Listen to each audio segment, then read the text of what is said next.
Muito interessante que muitas vezes a gente escuta palavras de maldição sobre nossas vidas e a mensagem vai falar sobre isso exatamente hoje. Sobre o que você faz com as palavras, sejam as ouvidas, sejam as proclamadas. São duas situações, né? Algumas a gente ouve, outras a gente profere, às vezes proclama. E durante a mensagem a gente vai acabar chegando exatamente nisso. Acharam aí? Juízes, capítulo 6. O que acontece? Nesse contexto, vocês vão ver que a nação de Israel estava passando uma situação de dificuldade. Por que eles estavam em dificuldade? Vamos ler. Os filhos de Israel fizeram o que era mal aos olhos do Senhor, e por isso o Senhor os entregou nas mãos dos midianitas durante 7 anos. Os midianitas prevaleceram contra Israel, e por causa deles, os filhos de Israel fizeram para si as covas que estão nos montes, as cavernas e as fortificações. Porque cada vez que os israelitas semeavam, os midianitas, os amalequitas e os povos do Oriente os atacavam.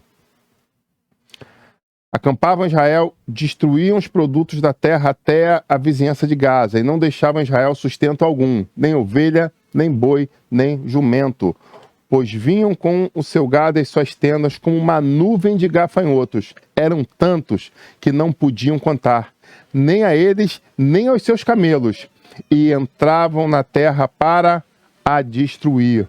Versículo 6. Assim, Israel ficou muito debilitado com a presença dos midianitas. Então, os filhos de Israel clamaram ao Senhor. Pai, em nome de Jesus, eu quero apresentar a mensagem que o Senhor trouxe ao meu coração para que eu pudesse dividir com a igreja. Eu quero apresentar cada uma das vidas que estão aqui presentes, assistindo pela internet ou presencialmente. Todas essas vidas têm anseios, têm questionamentos, têm dúvidas. Eu peço ao Senhor que traga a palavra revelada, direto do teu coração para o coração dos teus servos. Eu peço ao Senhor que esteja me ajudando para que eu possa estar conectado, literalmente, ao Senhor, para que nenhum empecilho venha a se levantar contra. Em nome de Jesus. Nós apresentamos a atmosfera espiritual em que nós estamos, esse ambiente espiritual, nós amarramos todo e qualquer espírito do inferno que tente se levantar contra nós. Nós clamamos a Ti que esteja guardando e derramando graça e unção sobre esse lugar. Além, Pai, também clamamos que fogo santo seja derramado, trazendo purificação, em nome de Jesus. Que todo espírito de herê, que todo espírito do inferno seja agora amarrado e amordaçado em nome de Jesus, para que haja o fluir do teu Santo Espírito em nosso meio. Em nome de Jesus. Amém. Amém, igreja? Glória a Deus. E aí está aqui o contexto, está aqui uma realidade. E é interessante que eu estava vendo estava escrevendo essa mensagem, estava lembrando de uma pessoa, né? Eu falei, poxa, ia ser interessante que uma pessoa visse essa mensagem. E essa pessoa entrou pelo portão e eu cheguei, eu não aguentei, eu tive que sorrir, né, de alegria. Então, uma parte dessa mensagem, literalmente, eu lembrava de você. Eu falei, eu acho que ele vai gostar de ouvir isso, né? Então, um capítulo aqui é diretamente do trono para a sua vida. Vamos ver se era isso realmente ou se não. Não, pastor, isso não tocou com o meu coração, não. Porque algo me diz que vai tocar, amém? Mas calma. Não é exclusivamente para eles, porque de repente você vai falar assim, não, pastor, não, isso não é para ele não, isso aqui foi para mim. Aí de repente eu falo, não, negativo, não, equívoco, era eu que queria essa palavra.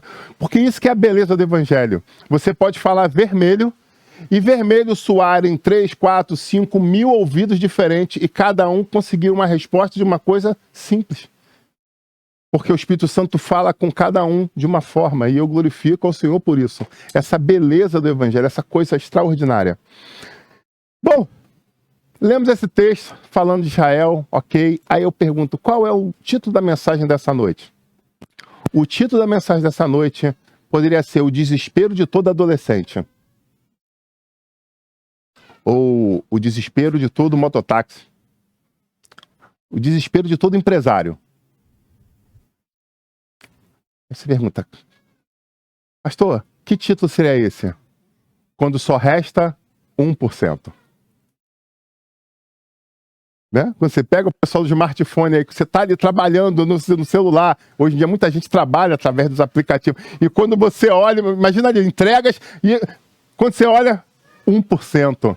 No meio da noite, sexta-feira, tá bombando as vendas, carregador, não trouxe. Bateria reserva, não tenho. Aquele aparelho que esqueci. Começa a descer o sonho agora, o que eu faço? Não é verdade? Ou aquele cara que tá apaixonado, falando ali, e aí tem gente que gosta do namoro de começar brigando. Aí começa brigando, discutindo, ali DR, o problema é comer. Só que não tá vendo, mas a bateria tá indo embora. Aí chamada de vídeo, que você... Aí choram pro lado, choram. Fala comigo, não quero falar nunca mais. Tal. E música romântica tocando no fundo, toda uma orquestração, todo o ambiente. Só que ele não tá vendo a bateria. Aí não, agora é a hora de mudar o jogo, né? Tipo filme, né? Meu irmão, eu preciso de... Piscando 1%. Falou um monte de besteira. Agora tinha que voltar corrigindo as besteiras que falou, né? Só que só tem 1%. Olha o desespero. Muitas vezes nós não nos atentamos. Mas às vezes as nossas oportunidades, as nossas chances estão... A janela de oportunidade está fechando. Só resta muito pouco. E é nessa hora que você precisa ser sniper. Porque talvez você só tenha uma oportunidade. Talvez você só tenha direito a dar um tiro. E esse tiro precisa ser mais do que preciso. Não, mas eu tenho muita munição. Mas a janela de oportunidade é só aqueles segundos. Se não for exatamente naquele momento, acabou. Mas eu tinha tanto para falar. Eu tinha tanta coisa que eu queria ter concatenado, que eu queria ter dito. Já era. A oportunidade passou. E quando eu venho nessa reflexão, o Espírito Santo me trouxe exatamente no livro de Juízes, na história desse homem e do povo de Israel. E eu pergunto a você, quantas vezes nós estamos em conflitos que nós não queremos? E a gente está ali, caramba, isso está aqui, isso era para estar aqui, aí quando você vai ver, isso virou um conflito. Às vezes são coisas pequenas. Às vezes não são tão simples assim. Mas o fato é, a gente acaba se envolvendo em coisas que a gente não queria estar. E a gente fica perguntando, Senhor, como eu consigo mudar essa história? Como eu consigo sair disso? Já passaram por isso? Ou só eu passei por... Não, é coisa... Pastor, não sei não, conta aí que eu vou prestar atenção aqui, que eu... de repente isso vai servir para mim um dia. Já passaram por isso também? Passam por isso? Em muitos momentos da nossa história a gente passa por isso. A gente se vê em coisas que a gente... Quando vai ver, tipo assim, como é que eu entrei nisso? Como é que eu vim parar aqui? Aonde foi? Eu não sei. Eu sei que quando eu vi, eu já estava no meio da tempestade. Eu não vi nem chegando nenhuma nuvem. Eu não fiz nada por isso. Mas nós precisamos ter maturidade para enfrentar esses problemas, enfrentar esses gigantes. O povo de Israel estava sofrendo há 7 anos. Isso era fato. E eu pergunto a você, quantas vezes na sua história você estava exatamente assim? Desesperado, angustiado, triste, desesperançoso. E as pessoas chegavam para você, aquelas que te amavam, que estavam muito perto, e falavam assim, por quê? O que está acontecendo? O porquê disso? E você respondeu, não sei. Quantas vezes? Mas o Espírito Santo me direcionou exatamente para fazer a pergunta. Por que essas tempestades têm chegado a nós? Por que essas dificuldades têm chegado a nós? E por que você realmente está dizendo, não sei, não sei, eu não sei? Onde lá no fundo, se você olhar com todo carinho, com todo respeito, você sabe a resposta. Israel tinha literais promessas, maravilhosas promessas. E eles estavam passando uma situação de subserviência, subjugados, sofrendo, passando miséria. E eles choravam, só que passou o primeiro ano. E o que aconteceu? Nada. Como é que mudou? Nada. Não, a colheita seguinte vai ser diferente. Eles não vão vir, eles vão esquecer da gente, eles vão chegar atrasados. No ano seguinte, de novo. E de novo, e no 4º ano, de novo. E a miséria chegou a um ponto que eles estavam entrando em desespero. E eu pergunto, o que eles fizeram por isso? Nada. Eles só se desesperançaram, só se desesperaram. Mas a pergunta é, o que nós devemos fazer diante de situações como essa? É simples. O que nós devemos fazer? O que nós podemos fazer para mudar essa história? Quando, na verdade, nós sabemos as respostas. A pergunta é, por que nós não paramos diante de um espelho e temos a coragem de fazer a pergunta certa e, diante da pergunta certa, trazer a resposta? Porque uma das coisas principais que nós precisamos é reconhecer a situação. E talvez seja esse o grande problema. Muitas pessoas estão passando por situações de conflito, mas elas não conseguem reconhecer. E com isso que acontece, elas continuam batendo com a cabeça, batendo com a cabeça, batendo. Quem já viu isso? Ou quem já viveu isso? E aí quando você vê, tá cheio de galo, machucado, ferido, eu pergunto, e por quê? Mas eu tô tentando passar. E eu passo, eu bato com a cabeça. Vocês sabem as respostas. O povo de Israel sabia as respostas. Só que precisou passar 7 anos para eles acordarem.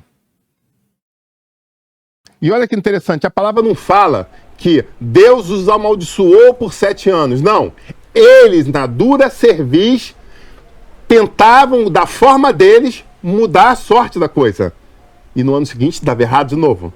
E na outra colheita do outro semestre dava errado de novo. Normalmente as colheitas lá eram feitas de uma forma quadrimestral. Então eram 3 colheitas, grandes colheitas por ano. E aí vinha o outro quadrimestre. Não, agora vamos mudar as metas e a gente vai conseguir. Dava errado de novo. É uma grande reflexão para cada um de nós. Porque eu sei que em muitos momentos da nossa vida é exatamente isso que a gente faz. Não, eu na força do meu braço, eu vou conseguir resolver. E alguém chega e fala, você já buscou o Senhor? Você já buscou a resposta do Altíssimo? Você já se apresentou, se consagrou, buscou, foi em vigília? Você fez alguma... Não. Eu creio no Deus Altíssimo, Ele está ali, glória a Deus, mas isso aqui eu vou resolver sozinho, isso aqui está comigo. Eu não estou dizendo para você que nós devemos ser amebas, que não devemos tomar iniciativa e buscar respostas, não é isso. Mas tem horas que quando a gente vê que está dando errado, a gente tem que parar, ter a humildade, dar um passo atrás e falar assim, cara, eu acho que eu peguei o caminho errado. Eu tenho que ter a humildade e falar assim, cara, eu acho que não estou conseguindo sozinho. Eu acho que eu preciso de ajuda. Porque, como eu disse, a primeira coisa que eles precisavam é reconhecer. Nós pecamos contra ti, nós nos afastamos de ti. Senhor, nos perdoa. E aí é interessante que quando a gente pega a história, a gente vai ver que na sequência o Senhor manda um profeta. Glória a Deus pelo ministério profético. Falávamos sobre isso ontem, a importância dos ministérios. Olha aí um ministério específico dos 5 funcionando no momento exato. O que eles precisavam de resposta diante do problema deles? Eles precisavam de um pastor para cuidar deles? Não. Eles precisavam de um mestre para ensinar o caminho? Não. Eles precisavam naquele momento de um profeta que ia chegar e ia receber do Senhor e falar assim, eis que eu te digo que isso está assim porque vocês fizeram isso. Porque deixa eu contar uma coisa para você. Hoje em dia tem muito profeta style. Já viu esse novo ministério aí? Style. Já viu o profeta style? Que olha para você, gira no manto, roda e fala, eis que eu estou vendo a solução da tua vida. Pô, legal, glória a Deus, a solução é bem-vinda. Amém, igreja? Muito bom vir solução. Ó, tinha um problema ali, mas ele já está resolvido. Pô, legal pra caramba. Agora, quantos desses profetas estão botando o dedo na cara e falam assim, eis que você está em pecado, porque você sabe que está cometendo isso.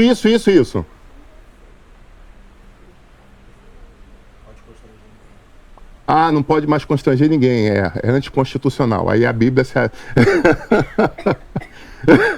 é constrangimento isso, aí pode dar problema. Então, né, eu só estou aqui, o profeta agora é só para entregar coisa boa.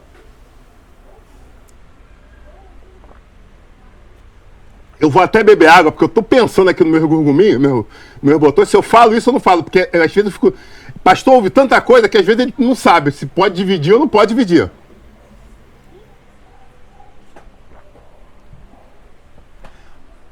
Me ajuda aí, mas eu vou falar. Pronto, vou entregar. Depois tem um advogado aí para me defender. Pagando bem. Paga, pô. Igual bem. Eu no outro dia ouvi uma coisa que eu falei, não é possível, não. Para o Globo que o Senhor desce, Maranata, vem Jesus que não tá dando mais, não.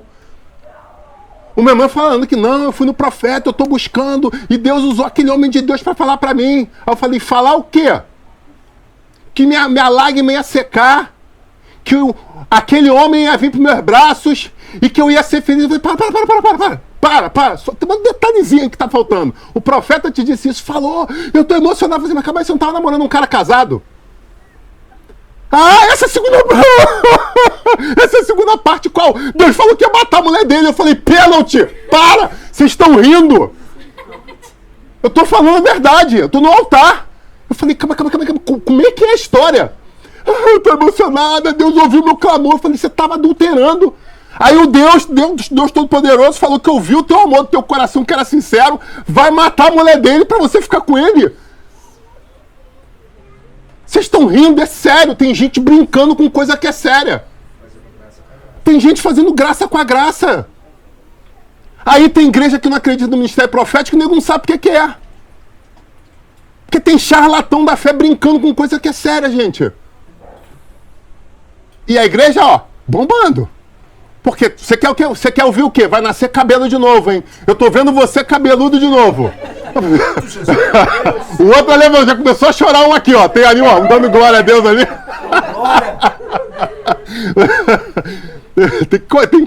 Se Deus já tá chorando, tem que fazer rir também, né? Gente, é sério isso. Mas aqui Deus mandou um profeta de verdade.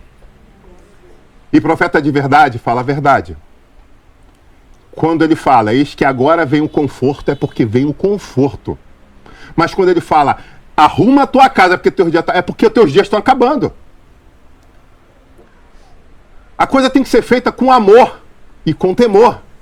Porque tudo isso que a gente faz aqui em nome do Senhor é muito sério. A outra brincou ali, é como se a gente fosse mais do que o STF. Vai recorrer para quem se você errar com Deus? Não, eu vou tentar um meio de caminho aqui para evoluir, para tentar. Não, se a gente já está ferindo ele. Você vai se consertar com quem? Quem vai fazer? Mas Jesus, se você está fazendo isso com a graça, você já está pisando na cruz de Cristo. Então, em nome de Jesus, eu quero pedir para você tomar muito cuidado. Não só com o que você empresta teu ouvido, mas pelo que você empresta a sua boca. Como eu disse aqui, o mistério dessa mensagem hoje está relacionado àquilo que você ouve e àquilo que você fala. O poder das palavras que você recebe e das que você profere. Pois bem, essa história perdura, essa história é uma história muito bonita. Eles sabiam por quê e agora eles tomam a decisão de se arrepender diante do Senhor. E agora que eles se arrependem diante do Senhor, agora o Senhor já mandou um profeta, agora ele manda um anjo.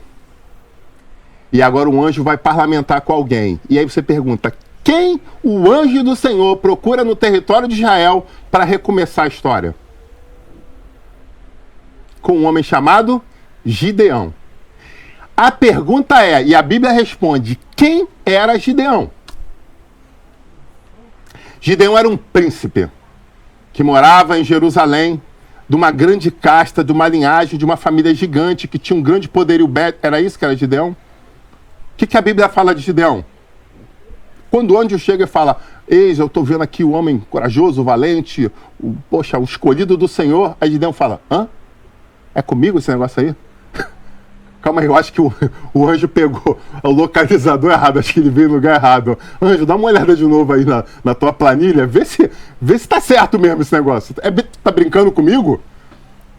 É por isso que... eu vi um outro falando assim que... Parece novela da Record, né? Os personagens falando com sotaque carioca. Aí, meu irmão, aí... mais ou menos, imagina a Bíblia falada no Rio de Janeiro, né? É por aí. Eu fico imaginando, dizendo, calma aí, meu irmão, pega teu localizador. Acho que tu deve ter pego o nome errado. Né? Kleber com C, é Kleber com K, deve ser isso. Você viu errado aí, você me viu aqui, Kleber pensou que era comigo. Dá uma olhada nesse homem corajoso, valente, esse negócio. Eu tô malhando aqui trigo no lagar de uva para tentar salvar alguns sacos de grão para botar lá na caverna para me esconder. Porque eu tô indo me esconder, meu amigo, porque daqui a pouco os caras estão chegando. E tu vai falar que eu sou corajoso. Você tá enganado. Mas deixa eu falar uma coisa para você. Às vezes você não tem ideia de como Deus te olha. Às vezes você não tem ideia de como Deus considera você. Às vezes você olha para o espelho e fala, não é nada. Mas o Senhor olha por trás e fala, você é muito mais do que você pode imaginar. Porque você ao meu lado é mais do que vencedor. E é isso que nós precisamos entender. Nós sozinhos podemos até ser covardes. Mas quando nós colocamos a vestimenta do exército de Cristo, nós nos tornamos verdadeiros guerreiros e guerreiras do Senhor. E aí, meu amigo, a coisa muda. Talvez você fale, mas pastor, eu durante todo esse meu tempo, eu nunca fiz nada que fosse assim, despertar ou despontar, alguma coisa coisa que eu mais fiquei feliz foi o dia que eu trabalhei na cantina da igreja, que eu servi ali. Aquilo acho que foi o que eu me aproximei mais da obra de Deus. Mas o Senhor te chama de diaconisa. O Senhor te chama de profeta. O Senhor te chama de pastora. Eu? Mas como assim? Porque, na verdade, muitas vezes o Senhor olha para você e é como se fosse aquela situação de ficha, de currículo. Aquele dia que você bateu aquela foto da Sonora. Antigamente a gente chamava de Sonora, né? As meninas aí mais antigas sabiam isso, que tinha que ter... Menina tinha que ter o book da Sonora, né? Meu amigo, tinha pai que olhava e não reconhecia a filha. Que é isso aqui? É tua filha, né? Não. Eu lembro da Sonora, né? Que era famosa durante um tempo aí. E aí, o que é isso? Que transformação? É literalmente como a gente olhasse aqueles books da Sonora e falasse, meu Deus, esse aqui sou eu mesmo? Sim, é você. Porque é assim que o Senhor te vê. Ele olha em você e vê um grande potencial, um grande chamado, um grande ministério. O que às vezes está faltando em você é fazer exatamente o que Gideão fez. Calma aí, anjo. Vamos parar aqui. É isso mesmo? É. Então vamos lá. Primeira coisa que eu quero, não se aparte de mim, enquanto não te fizer uma oferta. E ele vai, faz uma boa oferta, prepara um grande alimento, mas calma aí. Tá, beleza, ele fez isso, só que vocês têm que lembrar um detalhe. O que estava acontecendo em Israel há 7 anos? Eles estavam numa situação de miséria. E mesmo assim ele foi lá. Olha como é que muda o contexto. Eles estavam vivendo uma situação de miséria. Mas ele falou, pô, se tu és o anjo do Altíssimo, então peço que você espere, que eu vou preparar uma oferta para te entregar. Você não vai sair daqui de mão vazia. Eu vou te entregar algo. Então ele entregou algo que custava a ele. Muita gente não pode falar de nada que custa, porque é valor, que aí vão assimilar com pedido. Não, acorda. Acorda, em nome de Jesus, acorda. Ele pegou algo que era importante, que tinha um custo para ele. Porque muitas vezes, para vocês, o custo não é dinheiro. Às vezes o custo é tempo. Às vezes o custo é consagração. Às vezes o custo é santidade. Custo pode ser um monte de coisas quando a gente fala do mundo espiritual. Você sabe o que te custa. Você sabe o que te pesa. E ele chegou e falou assim, espera, eu vou fazer algo, eu quero fazer algo diferente. E ele foi lá e preparou comida, coisa que está faltando. Então preparou. E aí o anjo chegou, olhou e falou assim, cara, eu contemplei teu coração. E a Bíblia fala que ele tocou fogo, consumiu e ele foi embora. E aí ele falou assim, isso é confirmação. Agora, como é que eu vou chegar para Israel e vou falar para o pessoal, vão acreditar em mim? E aí ele lança, o texto está falando, se você for lendo o texto para o 6 por 7, ele lança, os homens são convocados, e ele fala assim, meu Deus do céu, esse negócio está dando certo. Só que ele ainda titubeia. E aí ele faz a famosa prova do novelo. Quem gosta de Bíblia aqui lembra disso, já deve ter falado isso diversas vezes, não vou fazer, mas eu vou fazer a prova do novelo. E aí ele vai e faz, o texto vai mais à frente, vai dizer que ele vai fazer essa prova diante do Senhor. E ele testa ali, Senhor, se isso for da tua vontade, eu vou botar um novelo aqui no tempo. Se for da tua vontade, o novelo vai ficar molhado e a grama em volta vai ficar tudo seco. Aí no dia seguinte ele vai lá, pega, tudo seco. Quando ele pega, desce água do... Ele realmente, Deus está...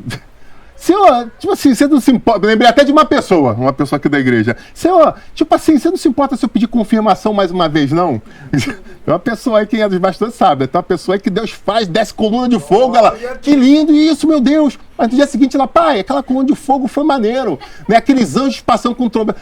Mas eu posso pedir mais uma confirmaçãozinha só pra... Aí, desde que para na estrada do Galeão, para um carro, desce 2 anjos, para a estrada, eis que você que está atravessando a rua, eu te digo isso, ela chora, cai de joelho, tá, beleza, levantam ela vai, chega no serviço, ela...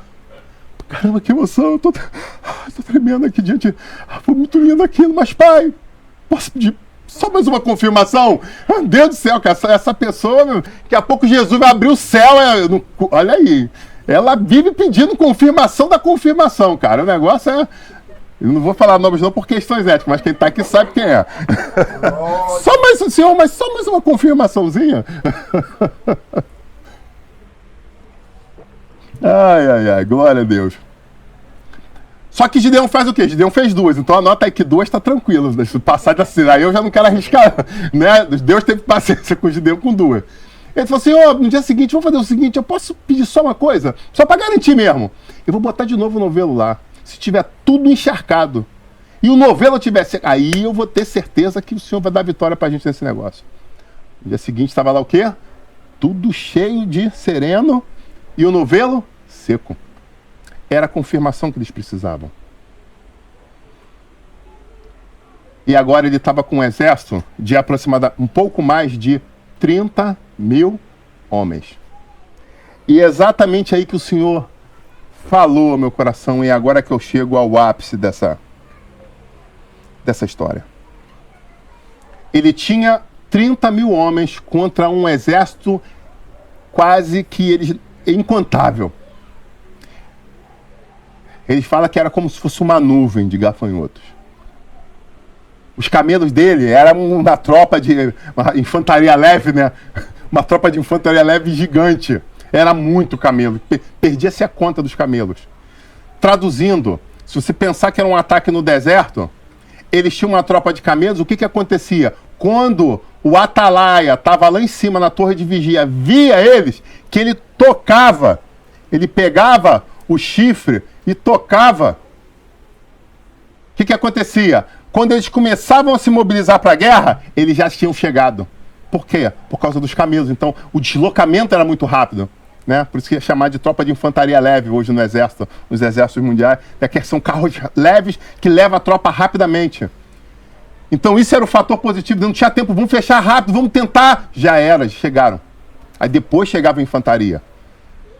Só que a guerra já está comendo e vinha o saque, e era uma estratégia muito grande de guerra. Então, era muito difícil parar aquela máquina. Então, agora eles tinham que fazer diferente. A gente tem que se adiantar. A gente tem que chegar a eles, parar a investida antes deles chegarem na nossa casa. Meu Deus do céu, acho que já dá para parar a mensagem aqui, né? Tá na hora da gente acordar e tomar a decisão de parar o ataque antes que o ataque chegue na nossa casa. Meu Deus. Se essa igreja fosse pentecostal, ele tava pulando aí dando glória a Deus, cara. Nós precisamos acordar e tomar uma postura não reativa, mas nós temos que tomar posturas proativas. É antes. Eu tô sentindo o cheiro de queimado. Não, vou ficar aqui parado, se daqui a pouco eu ver fogo pegando em algum lugar. É isso que você faz em casa? Cara, vai lá, vê lá se tá fora da tomada, vê o fogão, vê o fio. Não é assim que a gente faz? Já vamos logo ver se tem alguma... Porque eu tô sentindo um cheiro de queimar. Eu vou esperar pegar fogo? Claro que não. A gente tem que agir antes do problema chegar a nós. Eu tô sentindo que tem alguma coisa estranha. Meu amigo... glória a Deus. E eles tinham um pouco mais de 30 mil homens. Mas o Senhor conhecia o coração daqueles homens e mulheres. E aí vem a grande reflexão para nós. Capítulo 7, ele vai nos ensinar algumas coisas. Eu quero convidar você a abrir lá.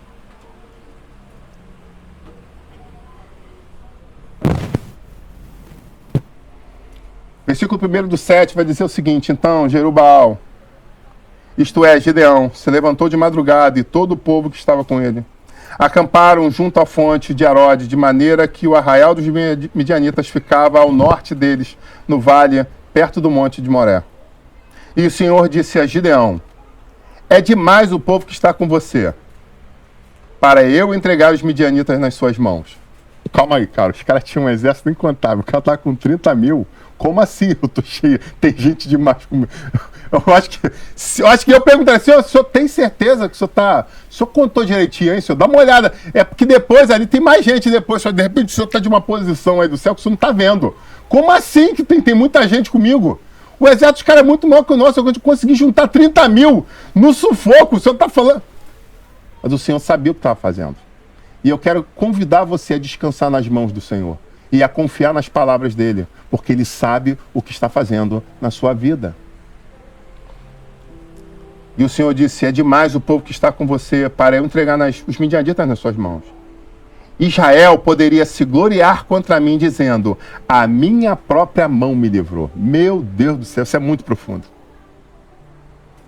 Eu quero, antes de continuar aqui, pedir perdão ao Senhor por vezes na minha vida que eu possa ter agido exatamente assim. Uau, eu consegui, eu venci, eu fui forte, eu fui hábil, eu fui inteligente. Será que só eu que tenho que pedir perdão por isso? Ou será que você também já teve situações que você fez exatamente isso? Porque é isso que o Senhor está falando. Eu não podia dar a vitória a eles porque eles iam se gloriar em si mesmo. Eu consegui bater no peito, eu sou demais, eu sou o cara. Eu lembro aquele jogador, tem um jogador de futebol famoso aí que ele chega diante do estádio e fala, calma, calma, eu tô aqui. É lógico que aquilo tem uma guerra psicológica envolta no jogo muito grande, é uma estratégia psicológica maravilhosa. O problema é se ele acredita naquilo realmente. Que aí são duas coisas diferentes. Né? Quem gosta de futebol sabe quem é o craque que faz isso, né? Ele para diante do estádio, a galera manda, assim, já sabe quem é? Eu tô aqui. Calma, tá comigo, eu tô em campo. Né? E o Senhor conhecia o coração daqueles homens e mulheres. E eu me arrisco a dizer que o Senhor conhece muito mais o nosso coração do que a gente imagina. E talvez nós ainda não tenhamos conquistado algumas coisas, porque nós precisamos de mudança. Nós precisamos passar na casa do olheiro e sermos quebrados e transformados de novo. Para que possamos viver aí sim o sobrenatural, o maravilhoso, o extraordinário de Deus. A da história continua. Portanto, anuncio ao povo o seguinte, versículo 3. Quem estiver assustado e com medo, saia da região montanhosa de Gileade e volte para casa. Meu amigo, eu fico imaginando um comandante de um exército olhar para sua tropa e falar assim, cara, eu não vou perguntar isso não vai dar errado, esse negócio não vai dar certo não. Não, pastor, o senhor está esquecendo de trazer o contexto histórico para essas pessoas que estão na internet. Porque os da igreja eu sei que sabe, que aqui a gente estuda a Bíblia. Naquela época as guerras traziam o quê? Proventos.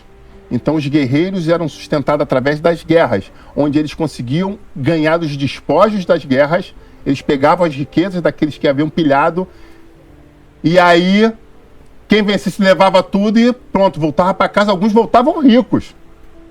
Então o cara botava o pescoço dele a prêmio, mas ele tinha recompensa. Ou ele morria ali, ou ele enriquecia.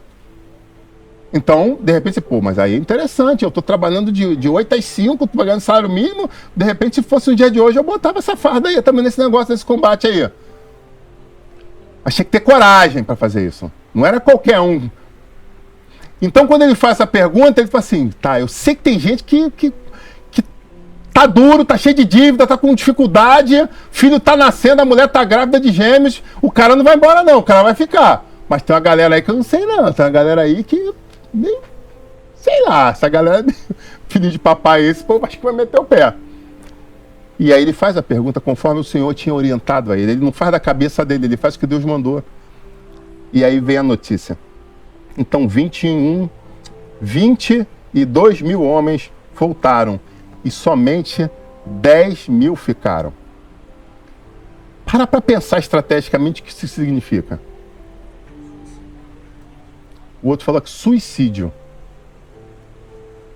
Estrategicamente você pode falar assim, cara, o que Deus fez? Porque muitas vezes a gente faz exatamente isso. As coisas acontecem e a gente ainda questiona, como é que Deus fez isso? Tá sem juízo? Foi coisa do inimigo que mexeu nisso aqui e a gente sabe que foi Deus que fez. Mas aí vem a grande reflexão pra gente.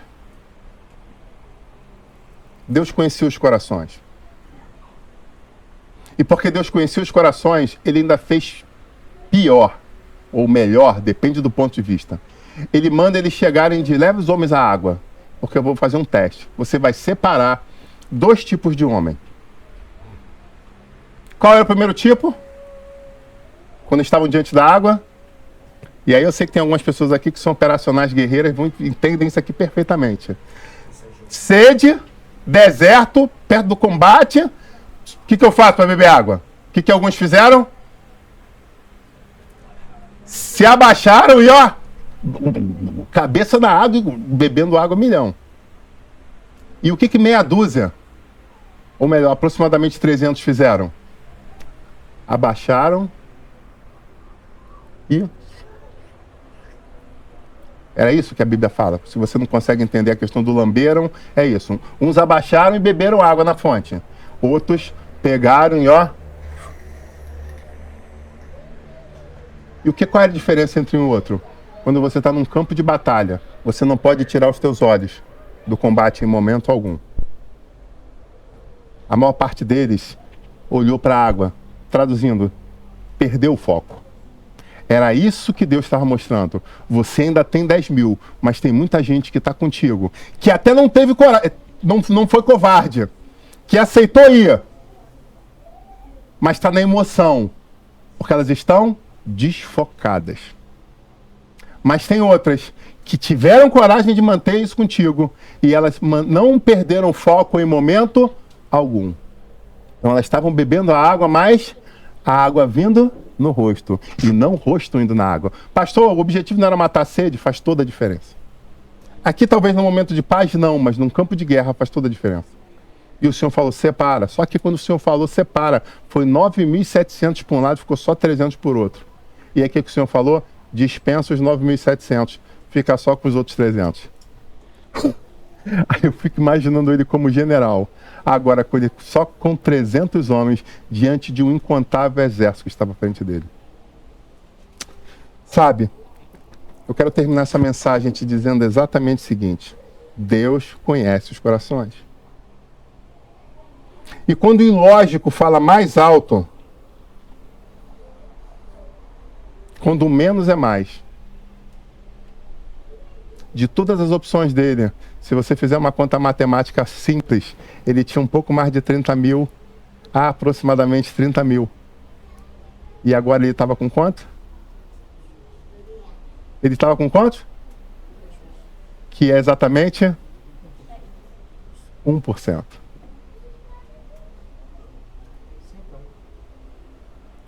E talvez aquilo que possa parecer desesperador para muitos de vocês, quando a gente fala, cara, eu só tenho 1% do meu saldo, eu só tenho 1% da bateria, eu só tenho 1% de chance. Era exatamente o que eles tinham. De um grande exército, só tinha restado 1%. Mas eu quero convidar você a olhar para o lado. Olha para o lado, olha para trás. Olha bem essa pessoa que está perto de você. Olha bem, olha mesmo, olha mesmo. Bate o olho aí. Sabe por que eu estou falando isso? Porque talvez nós tivéssemos até já sido mais e poderíamos ser mais no dia de hoje, nesse combate que nós estamos envolvidos. Mas muitas vezes o menos é mais. Existe sim um exército para se juntar, de 30 mil, existe uma nação para se juntar. E quando voltarmos com a vitória, nós vamos ser muitos. Mas existem momentos de preparação e de conflito que é muito melhor você ter menos pessoas à tua volta, mas você poder confiar nelas. E era isso que o Senhor me mostrava. É muito melhor você olhar, eu tenho 500 ao meu lado. Caramba, 500. Eu tenho 5 homens. Fulano eu sei, já Calamachouri, Calamaia.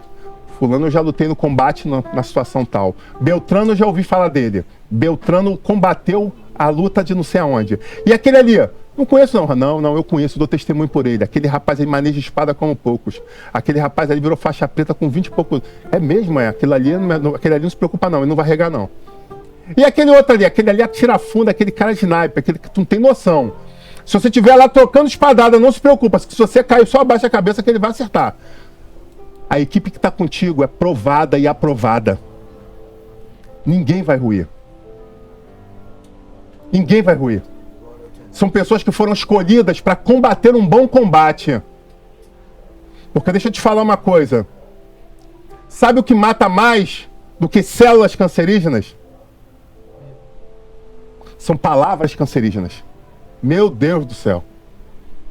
Palavras cancerígenas matam mais até mesmo que células cancerígenas.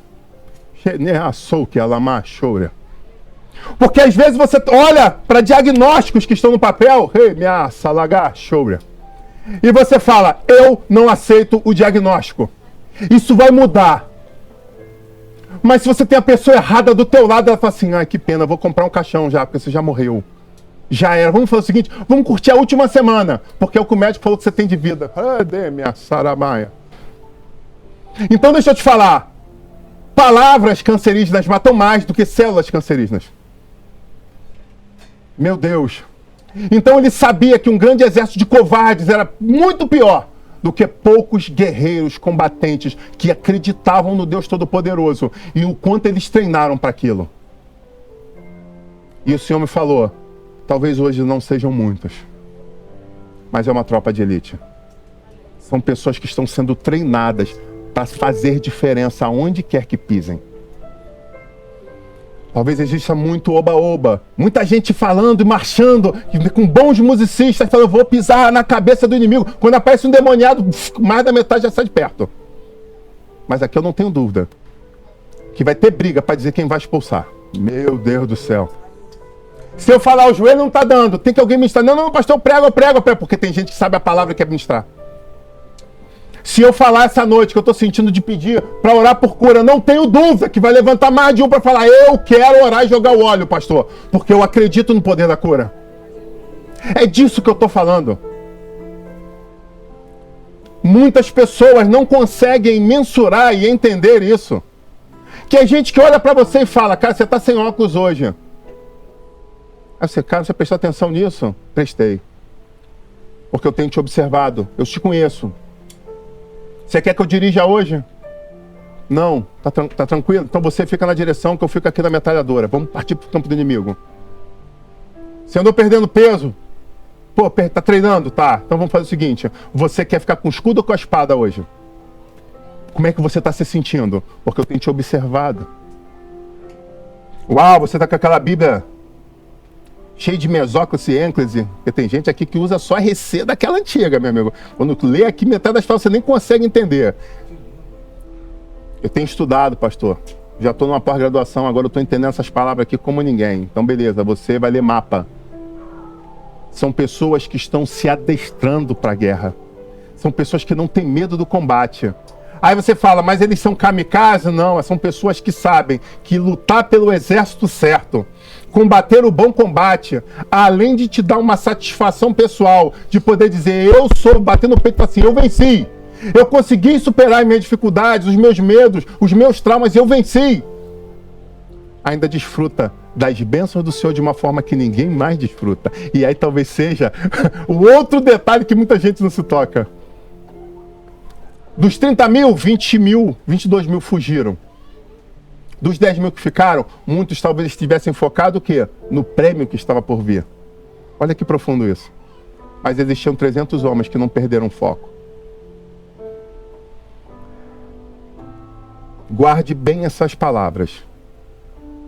Às vezes você está fazendo questão de ter muitas pessoas ao teu lado, mas nessas muitas pessoas existem palavras que estão destruindo você. Estão rompendo e rachando a tua fé. Estão jogando você no buraco.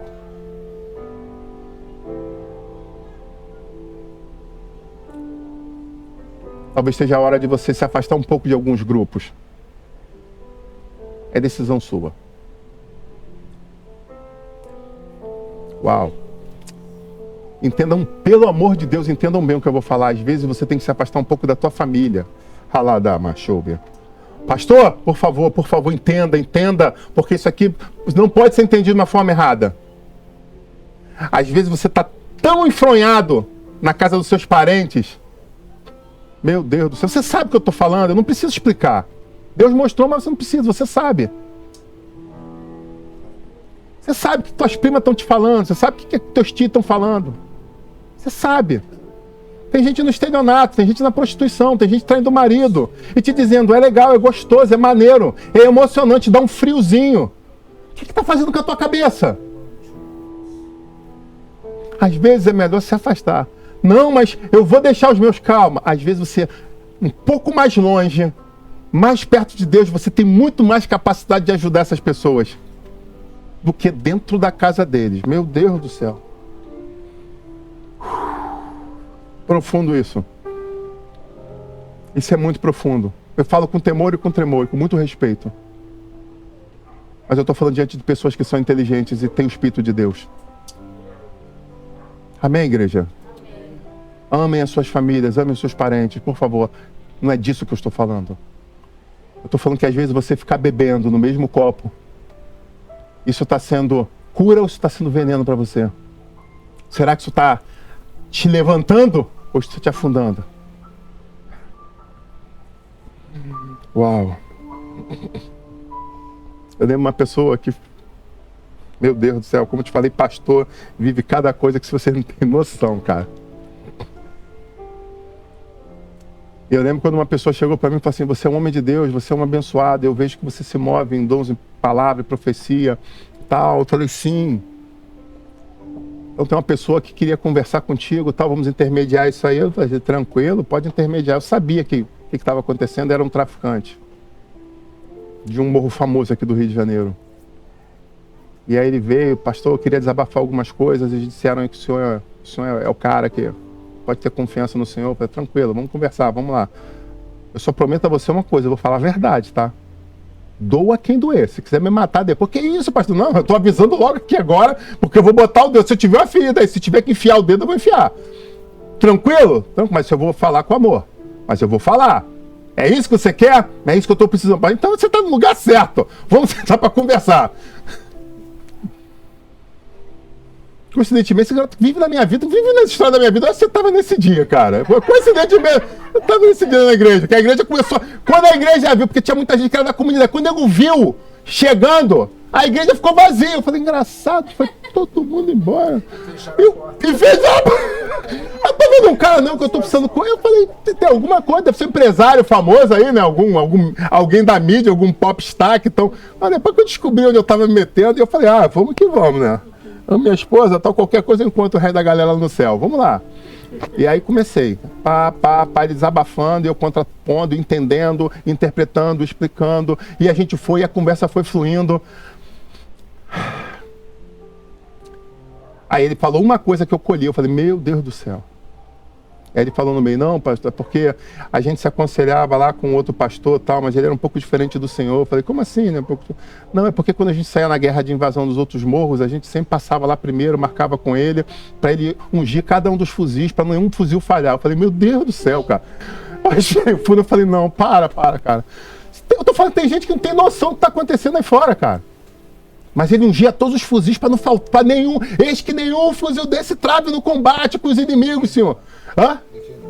E que ninguém morra, é isso mesmo. Eu tô falando que ele estava junto. E que nenhum dos soldados morra no combate. Que chore a mãe dos inimigos, mas não chore as suas. Eu falei: calma aí. Eu já, né? Falei: meu Deus do céu,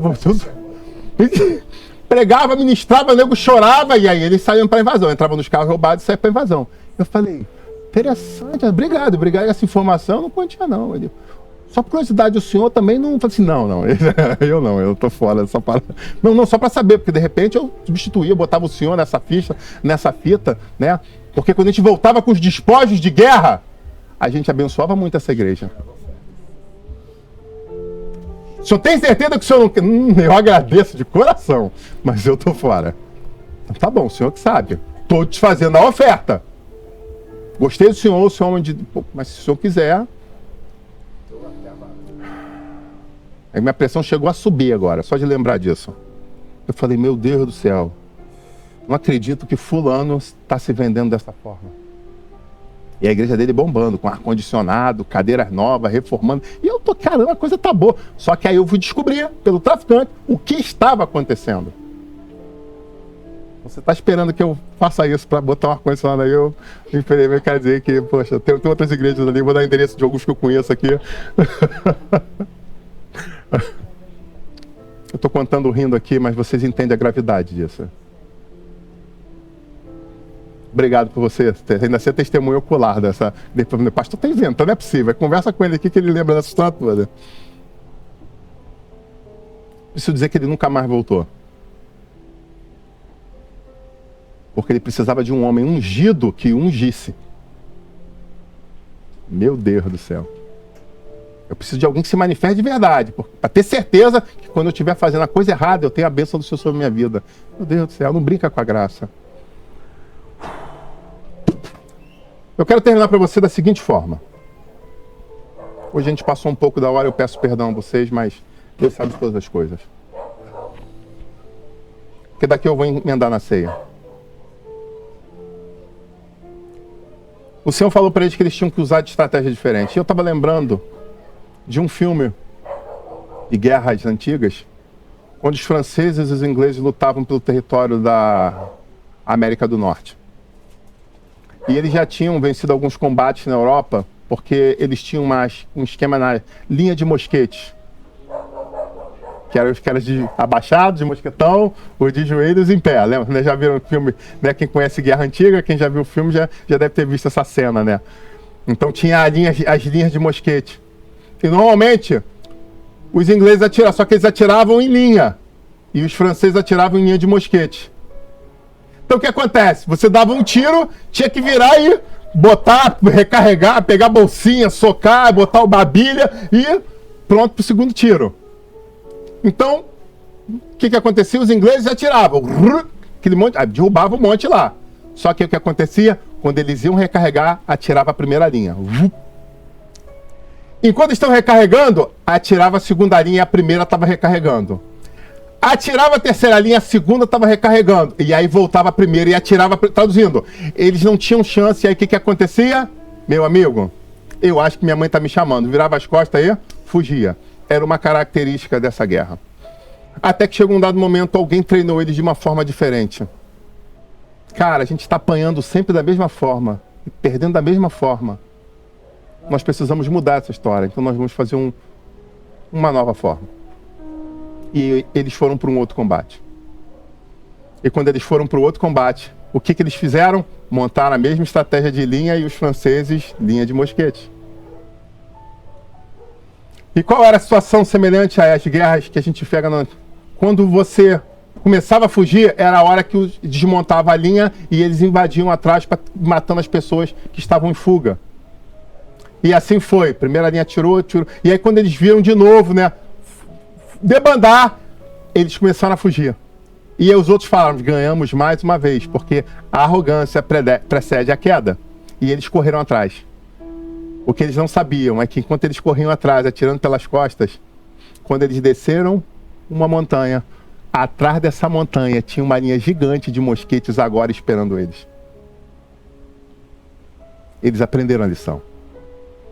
E aí quando eles chegaram lá, vamos montar a linha, já era. É tarde demais. Agora o inimigo que tanto apanhou, aprendeu o que tinha que fazer.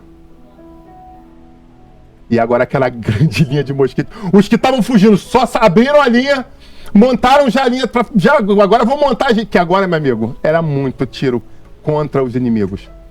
E depois que agora os outros começaram a fugir, agora sim, eles partiram eles venceram o combate. O que eu quero dizer para você é que talvez você já tenha apanhado muito, talvez você já tenha se machucado muito. Está na hora de mudar a estratégia. Está na hora de entender que você atirando sozinho, talvez você não consiga. Mas se você tiver uma linha de mosquete junto com você, se você tiver outros atiradores junto com você atirando de uma forma coordenada, talvez até no momento que você se sinta um pouco mais fraco, vai ter alguém te cobrindo.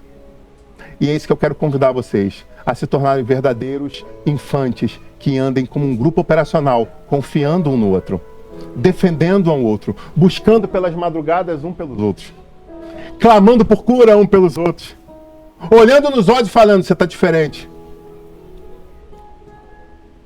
Tem alguma coisa diferente com você, eu quero saber, porque eu estou preocupado com você. Amém, igreja? Está na hora da gente entrar num outro nível. Está na hora da gente viver vitórias. Gideão, Gideão pegou os 300, recebeu uma orientação do Senhor, que ele precisava pegar um cântaro com tochas escondidas dentro. E chifres semelhantes a esses, chifres de carneiro. E eles precisavam marchar, dividiram 3 equipes de 100, por 3 lados. E ele falou, no momento certo, vocês vão pegar as suas cornetas. E vocês vão tocar. E esse som que você vai ouvir vai ser ensurdecedor ao ouvido dos inimigos. Paulinho sabe tocar esse negócio aqui, o Kleber também. Será que vai, Júlia? Será que vai? Esses caras eu sei que sabem tocar esse negócio.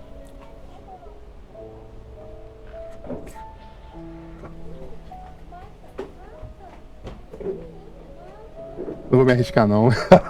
Ao vivo, depois quando parar de gravar, eu boto. E aí eles pegam, meu, esse negócio tem que ter ciência. Tem que ter embocadura. Tem que ter embocadura pra tocar esse negócio aí. A grande questão é que eles tocaram todos ao mesmo tempo. E aquele som ensurdecedor. O som foi... com plateia é mais difícil.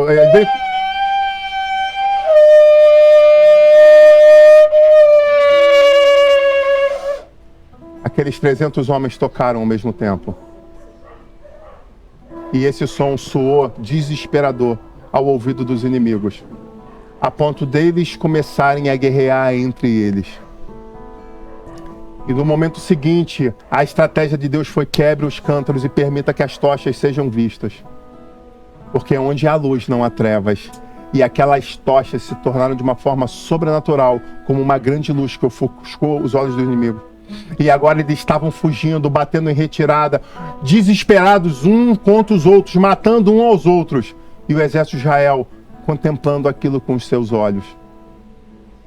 Poxa, pastor, se eu soubesse que era tão fácil assim, eu tinha ido. Só consegue descobrir se é fácil ou não quem tem coragem de ir até o final.